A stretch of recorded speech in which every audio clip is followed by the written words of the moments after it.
দেখো guys, finally সেই দিন চলে এসছে। আজ হচ্ছে আমাদের মেয়ের মেহেন্দি অনুষ্ঠান। তো আমরা মেহেন্দি অনুষ্ঠানে পৌঁছে গেছি। তো এদিকে আমার কাণ্ড দেখো, এদিকে জায়গা হচ্ছে না, তো আমি এদিকে চেপে চেপে ওর পাশে বসে পড়লাম আর ক্যামেরাম্যানকে বলছি কাছে এনে দেখাতে।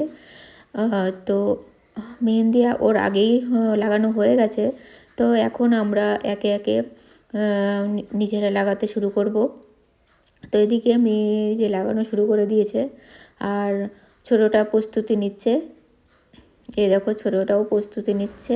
আর এদিকে আমাদের ছোটো রানী একাই লাগাচ্ছে, কারণ ও একাই 100। আর আমাদের বড় রানী প্রস্তুতি নিচ্ছে। তো ও মোবাইল দেখে, মানে সবাই মোবাইল দেখে এখন শুরু করবে কেমন কোনটা কী লাগানো যায়। তার এদিকে আমাদের ক্যামেরাম্যান এমনভাবে ভিডিও করছে যে একবার কাছে একবার দূরে, এটা দেখে আমরা হেসেই একদম অস্থির।